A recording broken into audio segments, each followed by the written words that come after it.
Hi, my name is Henri-Jules Bujold with CIM Maintenance. CIM Maintenance is a consulting firm specialized in work week management, weekly planning and scheduling, and also asset reliability. This video is an introduction to the conference we will be giving at uMaintenance in Chicago next April. So what is optimizing your uptime? Minimize delays and loss of time by optimizing the planning and scheduling of your maintenance. Do you recognize this current situation at your plant where production stops occasionally, too often to the taste of management? PMs are sometimes canceled because there are always emergencies to manage. Does it sound familiar to you? How to get out of that? Where to start? These are the questions we will try to answer during this weekly maintenance planning and scheduling workshop. Where to start? First, take control of your backlog, clarify your priority list and respect it. Organize and improve your scheduling meetings between operations and maintenance, and implement some key performance indicators. Very simple KPIs. Let's say this is an asset. This is an equipment that you were to install today, okay? And we were to install it today and make it work until it breaks forever. So at some point, we will get what we call a functional failure, where it is not providing what it is expected for. So if in our maintenance program, we're able to interact with that asset before it fails us, we can call ourselves proactive people. If not, we are in the reactive mode. So how do we stay in the green? By implementing a good PM program, sending people inspecting these assets, and when they detect potential failure, it gives us time to plan and schedule the work and execute it before we get to the functional failure. What is maintenance excellence?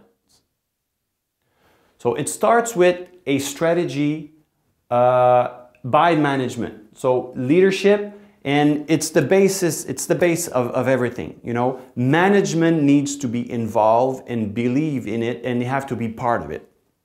So then we can put in place some controls, like a good data management, some planning and scheduling, a good material management, some PM tactics, and some measures to see how good we are at executing these. After that, it gets into the continuous improvements. So a reliability program, some autonomous maintenance, and once you have gained control, this is where you can get in continuous improvement. And then the final step, the strategy, it comes to a point where the strategy of the company is aligned with the maintenance strategy. So whenever the big bosses are constructing a new plant or implementing something new, they come to maintenance for their advice, and they work together. When we start implementing such things, okay, in the beginning everything goes well. So everything is into the project, and there's a lot of expectations, and we never know exactly why, but it falls down after a while. And we get to some disillusion, you know, oh, that's good for other people, it's not exactly for us, etc. And then, if we keep working on it, people start to recognize that it makes sense, and then we get some productivity. What is taking control of the backlog? First off, you need to make sure that all your assets, all your pieces of equipment are in your CMMS, okay? All of them, and if possible, identified in the field. And then for each of them, they need to have the proper maintenance program, okay? And once that these PMs are set up with the right labor and parts estimate, you need to balance your PM workload over the entire year to make sure that there's no peaks and there's no valleys, that the same amount of PM is done every week and every month. And then have a rough estimate of all the work orders in your system.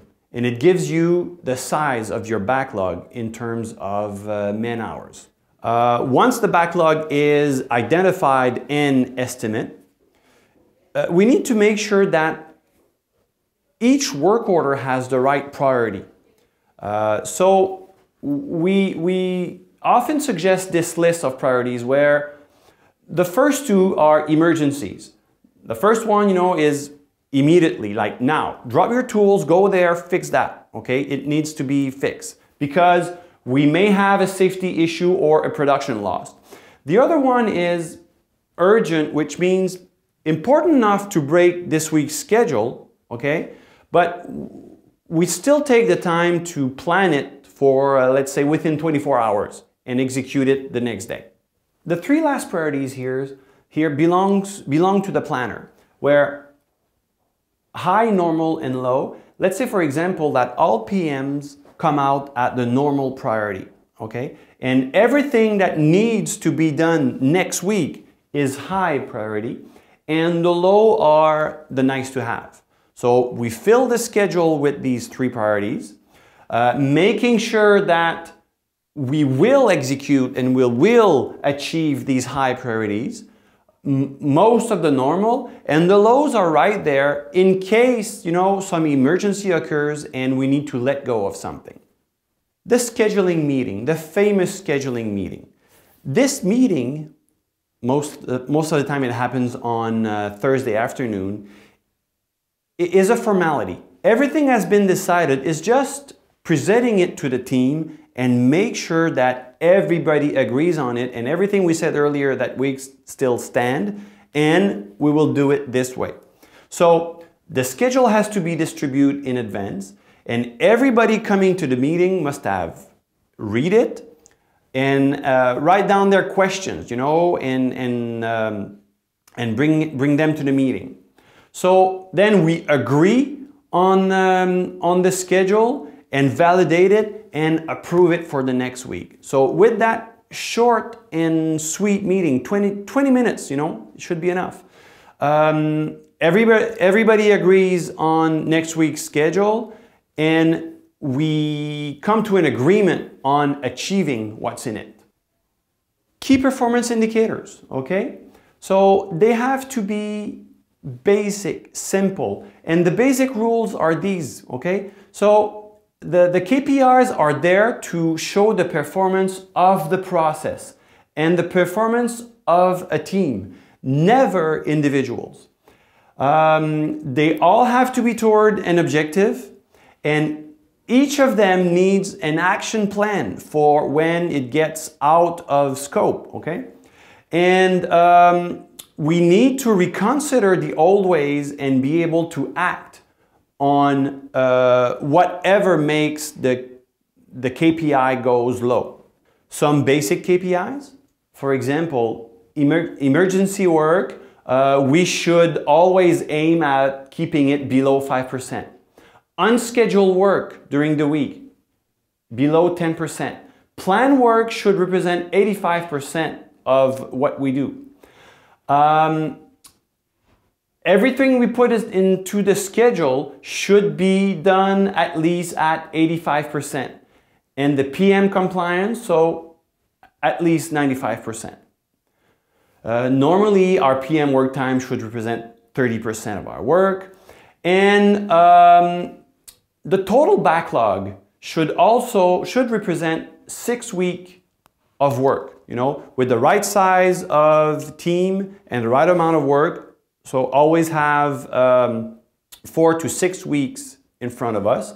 And among these 4 to 6 weeks, at least 2 of them should be planned and ready for execution. One of the basic and very important KPI is the PM compliance, where once your PM workload is balanced over the year, once you've set up some constraint offset where something tells you that the next PM is coming, for example, if it's a monthly and you set it up, you set a constraint at plus minus 15% of the frequency, basically it means that a monthly PM must be done within the week it is scheduled.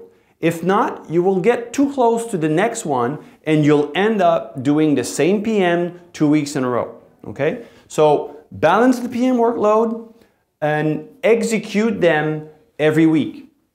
And then comply to the PM. A very simple KPI is the schedule compliance, where you note every week, what's the percentage of the schedule that was actually done.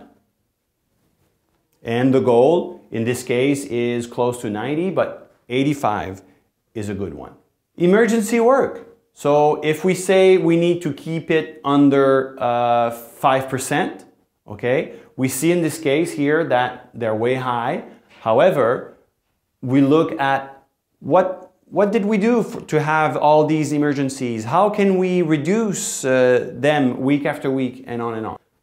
Plan time versus real time. So how good are we to plan, schedule work and execute it the way we planned it? So are we way above? Is the real time way above the estimate or way below? So as you can see, this KPI is for the entire team, the planning team and also the maintenance team.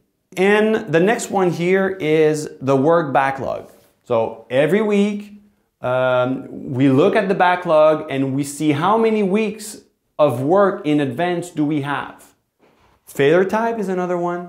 So, and this one is very simple, okay? So for each type of equipment, how many corrective maintenance work order did we have within the last year? So it helps us to focus in the right type of equipment, maybe increase the PMs, maybe looking at standardizing the equipment or stuff like that. In today's world where there is no more storemen in the storerooms, the inventory accuracy is another simple KPI that could be important, where we send our maintenance team do the inventory of their own parts, and the more accurate we are, the better it is for planning and scheduling. Well, thanks everyone for listening, and we hope you enjoyed it. So see you in Chicago in April. Thank you.